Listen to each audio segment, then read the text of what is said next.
한양학원의 설립자이신 백남 김현준 선생님은 1914년 2월 20일 날 함경북도 명천에서 태어나셨습니다. 어린 시절에 가장 좋아했던 것이 음악입니다. 자서전을 인용하겠습니다. 8살 정도 될 무렵에 나는 교회 성가대에서도 두각을 나타내게 되었다. 그때 이미 노래로는 슈베르트의 보리수나 린덴바를 잘 불렀고 바이올린으로는 유모레스크나 도리체의 세레나데를 켤 정도가 되었다고 한다. 이러한 나의 음악적 재능을 본 미국 선교사들도 깜짝깜짝 놀랐다고 하니 아마도 나에게는 타고난 음악적 재능이 적지 않았던 모양이다. 서양 음악이 우리나라에 들어와서 그렇게 오래되지 않은 상황에서 8살 나이에 이런 곡들을 연주한 것은 사실 굉장히 믿기 어려운 그런 사실 모습입니다. 그래서 음악가를 꿈꾸었습니다. 그러나 당시 우리나라에 대학에 음악과가 없었습니다.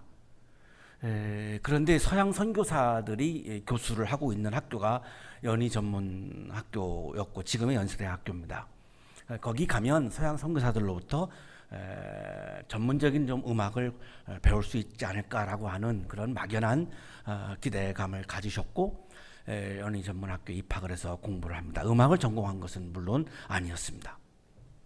졸업을 앞두고 24살 때에 독창회를 했습니다.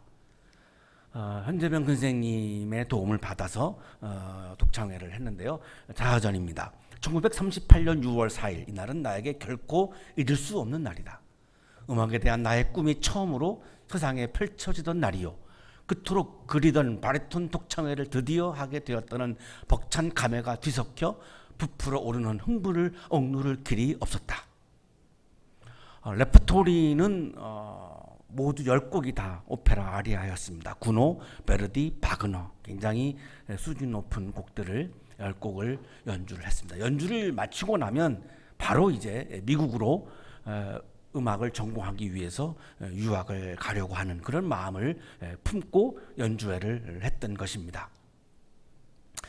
그때 선생님의 마음속에 이 당시 일제의 식민지였고 이 식민지를 사는 이유는 우리가 기술이 부족해서 일본보다 기술이 부족해서였다라고 하는 것을 보셨고 나라의 독립을 위해서는 기술 교육이 절대적으로 필요하다라고 하는 그런 사명의 마음이 마음속에 막 채워지기 시작했습니다. 그래서 도저히 다 준비되어 있는 유학을 떠날 수가 없었습니다. 유학을 접습니다. 굉장히 힘들었을 거라고 생각을 합니다. 내가 정말로 하고 싶었던 음악 교육 그거를 내려놓는다라고 하는 건 정말로 쉬운 일이 아닌 것이죠. 25살 때 나라의 독립을 위해서 기술 교육을 위해서 1939년 7월 1일에 지금 인사동의 장소인데요. 한양대학교의 전신인 동아공과학원을 설립을 했습니다. 이 학교가 지금 우리의 지금 한양대학교로 성장한 것이죠. 모든 열정을 쏟아부어서 정말 한양대학교를 명문대학교로 만들었습니다. 본인이 보시기에 정말로 내가 열정을 다해서 명문학교를 만들었다라고 이렇게 만족감을 느꼈던 때가 60세였던 것 같습니다. 환갑을 바로 앞둔 상황에서 그때에 내려놓았던 예술론이 다시 되살아나기 시작을 했습니다. 주체할 수 없는 그런 멜로디를 악상들이 막 떠오르는데 그래서 작곡을 하기 시작을 했습니다. 화성학이나 대입법을 공부하지 않은 것이니까요. 어떤 테크니컬하게 작곡을 한 것이 아니었고 정말로 마음속에서 우러나오는 그런 멜로디를 악보에다가 옮겨 적은 것이니까요. 어떻게 보면 더 진정성이 있을 수밖에 없다라고 그렇게 보여집니다. 1년 동안 100곡을 작곡을 했습니다. 3일에 한 곡인데요. 좋은 멜로디가 떠오르면은 그 멜로디가 잠시 동안에는 그 마음에 계속 머물러 있어가지고 뭘 하든지 자꾸 흥얼흥얼하게 되어 있습니다. 작곡을 하는 사람들에게는 그게 있습니다. 그러니까 3일 만에 다른 멜로디가 또 떠오른다라고 하는 것은 쉬운 일이 아닙니다. 전의 멜로디가 계속 남아있기 때문에 그렇습니다. 1971년에 100곡을 모아서 작곡집을 발표했고 1972년 10월에 제1회 작곡 발표회를 했습니다. 이때 발표한 곡들이 이제 방송을 타면서 대중에게 알려지기 시작을 했고 외국에서까지도 굉장한 이 작품에 대한 호평을 받게 되었고 레이건 대통령 취임을 축하하는 4,000명의 세계인들이 모이는 조찬기도회에서 선생님의 작품인 나의 십자가가 연주될 정도로 외국에서도 굉장히 유명한 작곡가가 되신 거죠. 오늘 우리가 불렀던 어둠의 찬송가에 있는 어둠의 권세에서 또 오늘 우리 성가 찬양으로 우리 연주해 주신 또 주님의 손길 그리고 가곡 청선의 살리라 등 정말로 유명한 정말로 감동이 넘치는 3,000여 곡을 작곡을 했습니다. 음악을 전공하지 않고 이렇게 좋은 곡을 많이 작곡한 것은 정말로 이것은 되게 논리적으로 설명할 길이 없습니다. 그냥 신비다라고 밖에는 표현할 길이 없습니다. 이거를 선생님은 하나님의 선물이라고 고백을 합니다. 이건 도저히 나의 능력으로 이루어지는 것이 아니고 나의 테크닉으로 이루어지는 것이 아니고 이것은 하나님이 나에게 주신 선물이다라고 고백을 합니다. 인용하겠습니다. 작곡이란 억지로 될 수 있는 일이 아니다. 이런 것을 보면 분명히 하나님이 계시다는 믿음을 버릴 수가 없다. 아름다운 멜로디가 나온다면 그것은 하나님의 계시로 이루어지는 것이다. 그러므로 내가 10년 남짓 되는 기간에 3,000여 곡을 만들어낸 것은 하나님이 나에게 준 선물이라고 할 수밖에 없다. 사전에 있는 이 구절을 통해서 선물의 의미를 우리는 굉장히 통찰하게 됩니다. 도저히 내가 무언가를 할 수 없을 때 그리고 나의 능력 범위 바깥에 있는 것들 이것을 선생님은 선물이라고 하나님의 선물이라고 그렇게 표현을 하고 있습니다. 구원이라고 하는 것도 나의 공로나 나의 능력으로 이루어질 수 없는 사건입니다. 따라서 구원도 결국은 하나님의 선물임을 우리는 이 말씀을 통해서 깨달을 수 있게 됩니다. 하나님께서 주신 사랑의 선물을 감사하면서 그 선물에 보답하기 위해서 하신 것이 사랑의 실천을 하시는 삶이었던 것입니다. 여기에서 사랑의 실천이 나오는 겁니다. 평생 동안 이 선물을 내가 어떻게 하나님께 보답을 하는가? 사랑을 실천해야 한다라고 하는 의지가 확고했던 것이고 한양대학교 건화기념을 그래서 사랑의 실천으로 정했던 것이고 평생 사랑을 실천하는 일이 무엇일까를 늘 고민하면서 그것을 몸으로 늘 실천하면서 사시다가 2008년 1월 7일에 소천을 하셨습니다. 지금으로부터 13년 전 돌아오는 바로 목요일이 13주기 되는 날입니다. 오늘의 성소일과는 하나님의 구원과 우리들의 삶의 회복은 하나님의 선물이다라고 하는 것을 말씀해 주고 있는 그런 본문입니다. 주전 931년에 솔로몬 왕이 죽습니다. 그리고 주전 922년에 이스라엘이 북왕국 남왕국으로 분열됩니다. 주전 722년에 북왕국이 아시리아에 의해서 멸망을 합니다. 독일의 구약학자인 굿네벡은 이스라엘의 역사라고 하는 책을 통해서 남왕국을 마지막으로 통치한 왕들을 소개하고 있습니다. 므낫세, 아몬, 요시야, 여호아스, 여호와김, 시드기야입니다. 에레미야라고 하는 예언자는 요시야, 여호와김, 시드기야, 요시야, 여호아스, 여호와김, 시드기야 요 왕 때에 하나님의 말씀을 선포했던 바로 예언자가 예레미야라고 하는 예언자입니다. 자, 이 마지막 남왕국의 왕들은 므낫세와 아몬 같은 경우는 신아시리아 정책을 폈고 요시야 왕은 반아시리아 정책을 폈고 여호아스는 반이집트 정책을 펴다가 이집트에 의해서 폐위가 되고 여호와김은 친이집트 정책을 펴다가 그리고 바벨로니아를 견제하다가 바벨로니아의 침공으로 죽습니다. 여호와킨 왕도 친이집트 정책을 폈고 즉위 3개월 만에 바벨로니아 포로로 끌려갑니다. 에레미야는 이런 격동의 시기에 이 역사적인 상황을 보면서 눈물을 흘리면서 우리는 우리는 하나님을 의지해야 된다. 하나님을 붙잡아야 한다. 아시리아나 시리아나 이집트나 이런 나라들을 붙잡아서는 안 되고 우리는 우리의 구원은 하나님의 선물밖에는 없다라고 하는 것을 통찰했고 이것을 눈물을 흘리면서 선포했고 하나님을 의지하지 아니하면 남한국도 북한국처럼 멸망한다라고 하는 것을 선포했던 바로 예언자가 에레미야라고 하는 비유의 예언자입니다. 에레미야 27장 6절입니다. 지금 나는 이 모든 나라를 나의 종 바빌로니아 왕 느부갓네살의 손에 맡겼으며 들짐승도 그에게 맡겨서 그가 부리게 하였다. 바빌로니아에 의해서 남한국은 망한다라고 설교를 하니까 이거 완전히 반정부죠. 이거 완전히 나라를 반역하는 거죠. 그래서 시드기야 왕에 의해서 감옥에 갇혀서 여러 가지 많은 고난을 당하기도 합니다.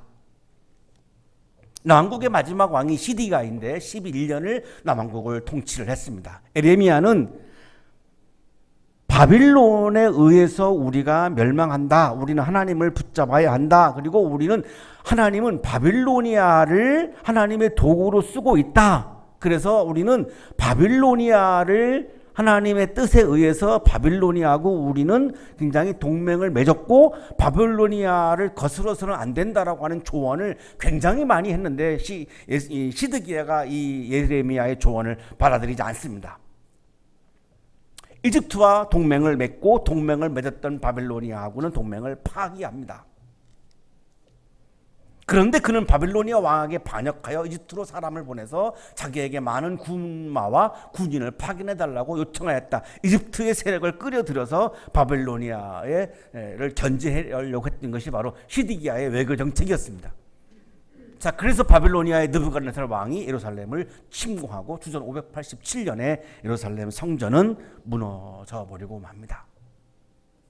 모세가 받았던 십계명, 하나님의 법궤, 하나님의 궤, 이는 이때 어디로 갔는지 행방불명되고 맙니다. 하나님이 계신다고 철석같이 믿었던 예루살렘 성전이 무너졌을 때 이스라엘은 모든 것이 다 무너진 것이었습니다. 이스라엘은 종교국가고 하나님의 법궤가 모셔져 있는 성전을 중심으로 한 국가인데 성전이 무너지고 나니까 나라는 그냥 송두리째 무너지고 만 것이죠. 그리고 많은 사람들이 바빌로니아의 포로로 끌려갑니다. 이 상황에서 눈물을 흘리면서 하나님을 붙잡아야 한다고, 하나님을 의지해야 된다고, 하나님의 선물이 아니고서는 우리가 구원받을 수 없다고 눈물로 설교했던 예언자, 바로 그 예언자가 에레미야입니다.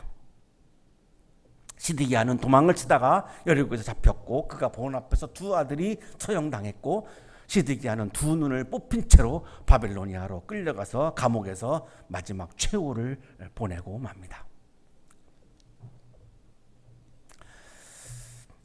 이렇게 심판을 예언하던, 심판을 설교하던, 심판을 선포하던 에레미야가 예루살렘 성전이 무너졌을 때에는 희망을 선포하기 시작했습니다.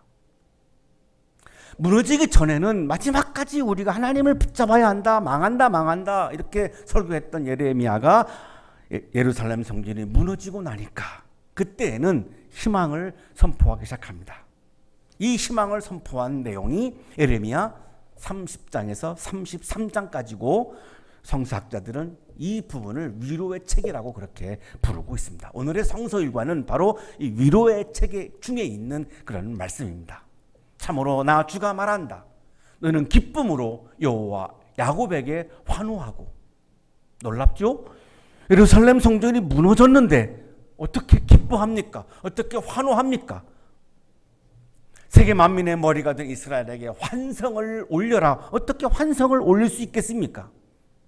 주님의 백성을 구원해 주십시오. 이스라엘의 남은 자를 구원해 주십시오. 이렇게 선포하고 찬양하여라. 여기 남은 자는 히브리어로 서에릿, 영어로는 렘넌트인데요. 하나님의 심판날에 살아남은 사람들을 의미합니다.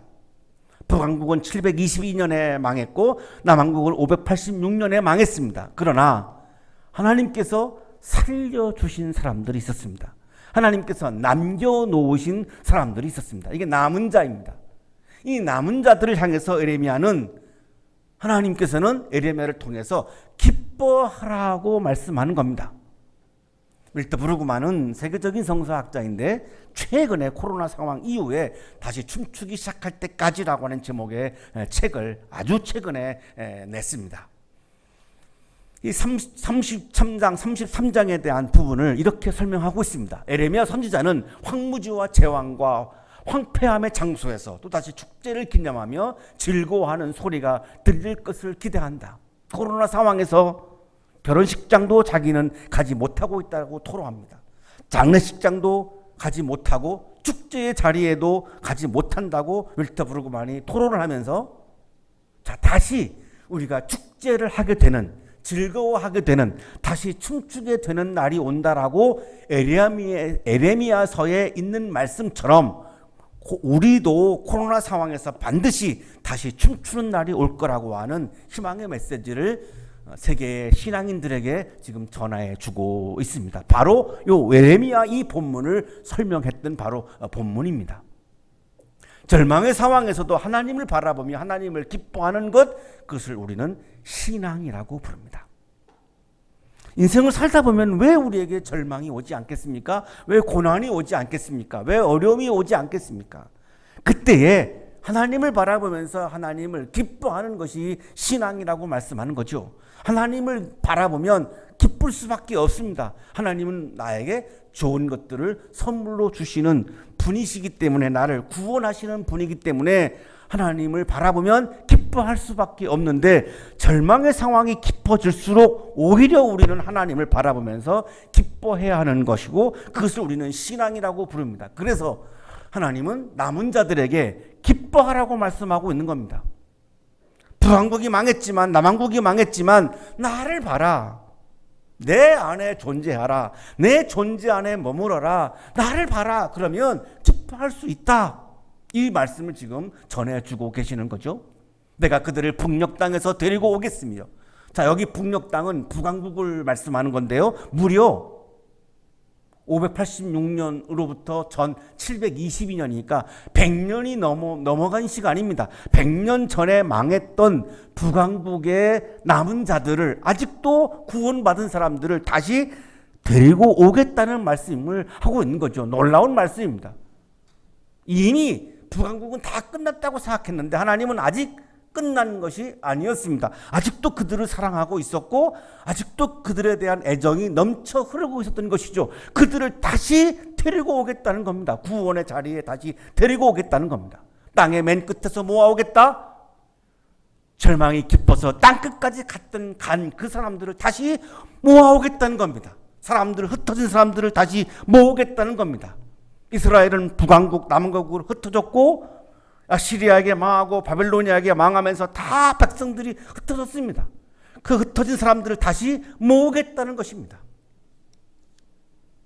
박동인 교수의 주석입니다. 야훼께서 북쪽 땅으로부터 오게 하시겠다고 한 이스라엘의 남은 자는 구절에 나오는 이름인 에브라임에 비추어 볼 때 아수르로 사로잡혀간 북왕국 이스라엘 백성을 가리키는 것으로 보인다. 북왕국 사람들을 다시 모으겠다고 말씀하고 있는 거죠. 남왕국 뿐만이 아니라 북왕국까지 이스라엘 모두를, 흩어진 이스라엘 사람들을 다시 모으겠다. 재난 때문에 흩어진 이스라엘 백성들을 다시 불러 모으겠다. 다시 축제의 자리를 회복시키겠다. 구원의 축제가 다시 펼쳐지게 하겠다. 코로나가 온 이후에 2월 넷째 주부터 우리 한양대학교의 가족들도 모두 흩어졌습니다. 우리 이 자리에서 함께 모이지 못하고 있습니다. 흩어진 거죠. 그러나 하나님께서 분명히 우리 한양대학교 가족들을 다시 모으실 것입니다. 다시 모여서 예배의 축제를 회복시켜 주실 것입니다. 그래서 우리는 이 고난이 깊을수록, 절망이 깊을수록 하나님에게 집중해야 하고, 하나님을 바라봐야 되고, 하나님을 바라보는 기쁨이 넘쳐나는 것을 경험할 수 있고, 그 기쁨으로 이 고난을 이길 수 있고, 하나님이 다시 우리를 불러 모으시는 날 우리는 함께 모여서 다시 축제의 노래를 부르게 될 것입니다. 그들이 눈물을 흘리면서 돌아올 것이며 그들이 간구할 때에 내가 그들을 인도하겠다. 하나님이 불러 모실 때 얼마나 감격스럽겠습니까? 우리가 다시 우리 한양대학교의 모든 가족들이 다시 이 자리에 모일 때에 우리가 얼마나 감격스럽겠습니까? 생각만 해도 벌써 눈물이 글썽글썽하게 됩니다. 북한국 사람들도 남한국 사람들도 마찬가지죠. 하나님이 다시 불러 모실 때 얼마나 감격스러워서 눈물을 흘렸겠습니까? 다 망하고 났는데 하나님이 다시 구원의 자리로, 회복의 자리로 불러 모아 주시니 감격의 눈물을 흘릴 수밖에 없죠. 그런데 자신들의 힘으로는 그 구원의 자리를 만들 방법이 없습니다. 그래서 하나님은 하나님이 스스로 인도하겠다라고 말씀하시죠. 거기까지 올 때에 평탄한 길로 그들을 인도하실 거고 중간중간에 물을 먹어야 되니까 시냇가로도 인도하신다는 것입니다. 정말 감동적인 말씀을 하나님께서 하십니다. 나는 이스라엘의 아버지이고 에브라임은 나의 맏아들이기 때문이다. 여기 에브라임은 북왕국을 의미합니다. 이스라엘의 정통성은 사실은 남왕국에 있습니다. 그런데 하나님께서 먼저 망한 북왕국을 향해서 너희들은 나의 맏아들이다. 내가 너희들을 어떻게 포기할 수 있는가? 내가 너희들을 어떻게 다시 회복시키지 않을 수 있는가? 난 너희들을 다시 불러 모을 수밖에 없다. 왜? 나의 맏아들이니까. 아시리아로 끌려간 북왕국 사람들을 맏아들로 여기시기 때문에 다시 불러 모으신다는 것입니다. 박동현 교수의 주석입니다. 에브라임은 7장 15절에서 그러했듯이 북왕국 이스라엘을 대표하는 이름이다. 하나님께서는 주전 722년에 멸망한 북왕국 사람들을 아직도 기억하고 계셨고 아직도 뜨겁게 사랑하고 계셨고 아직도 애정을 가지고 계셨음을 이 말씀을 통해서 하나님의 마음을 드러내고 계십니다. 문민족들아 너희는 나 주의 말을 듣고 먼 해안 지역 사람들에게 이 말을 전하여라. 이스라엘을 흩으신 분께서 그들을 다시 모으시고 목자가 자기 양떼를 지키듯이 그들을 지켜주신다. 이스라엘이 왜 망했습니까? 하나님이 흩으셨기 때문이라고 지금 말씀합니다. 왜 하나님은 이스라엘을 흩으셨습니까?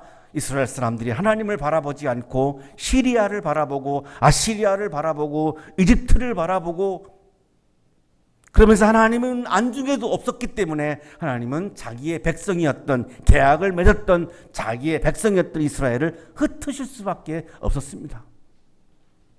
시간이 흐르고 나서 하나님의 마음은 아팠던 것이죠. 자, 이제는 다시 이스라엘을 다시 그래서 모으시고 양떼를 지키듯이 하나님은 이스라엘을 이제는 지키신다고 말씀하는 거죠.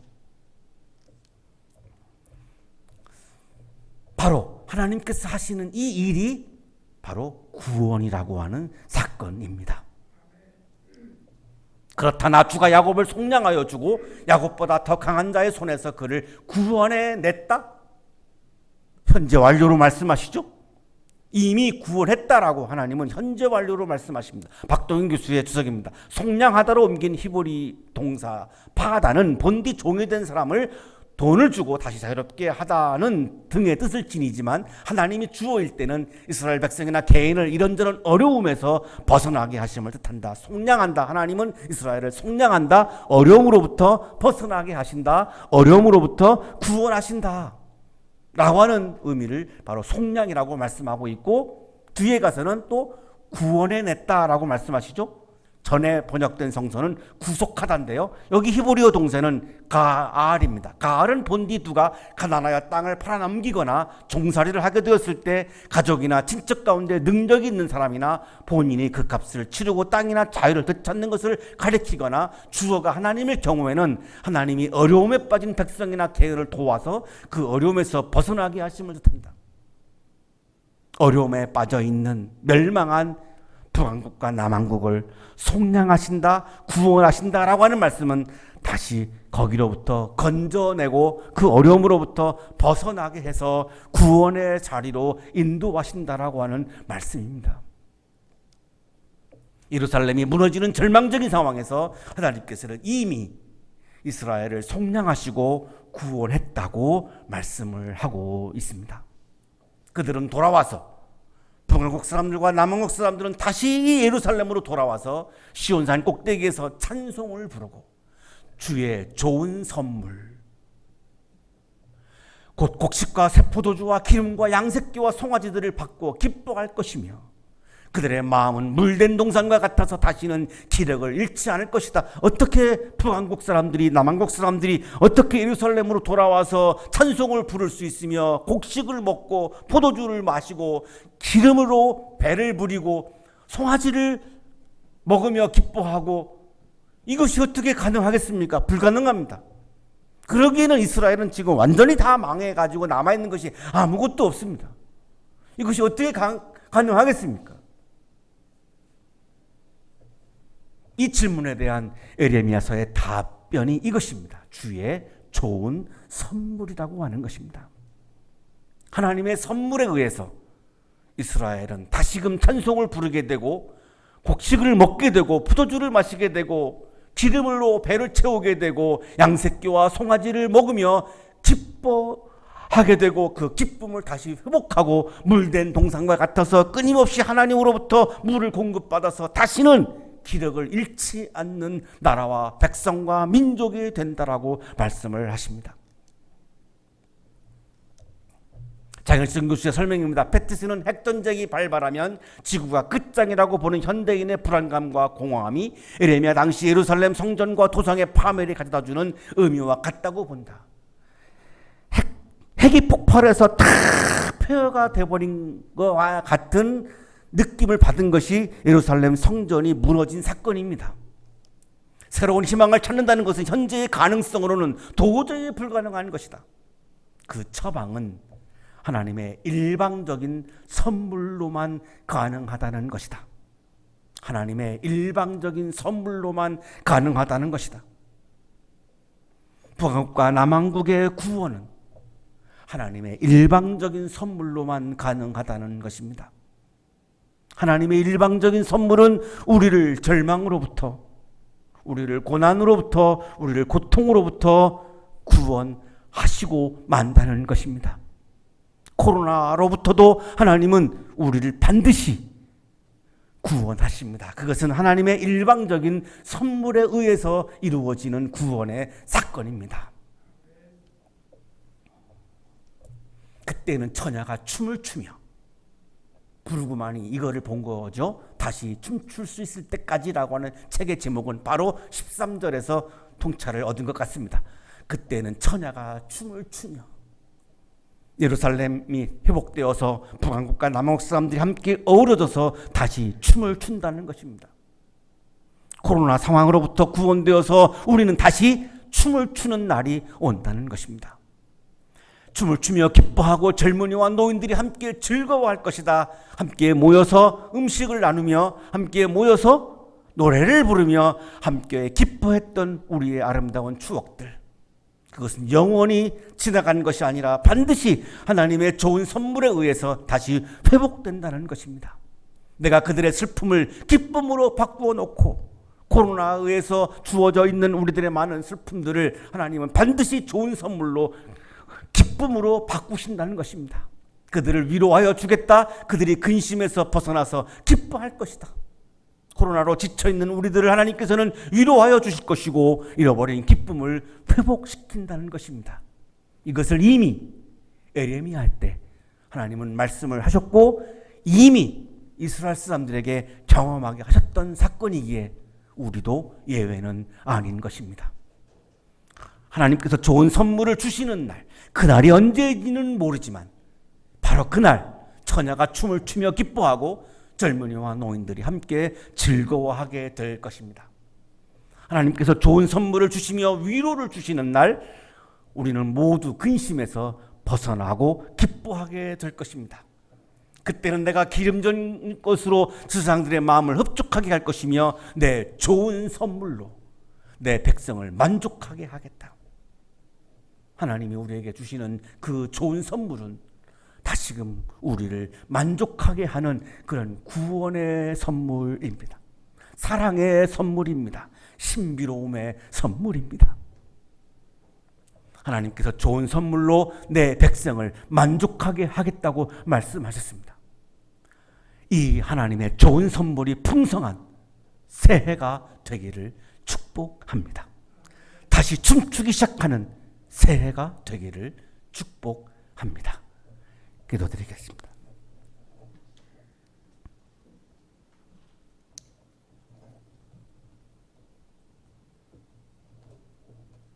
히브리인들에게 좋은 선물로 멸망 속에서 구원하신 하나님, 좋은 선물로 우리를 만족해 하실 것임을 믿습니다.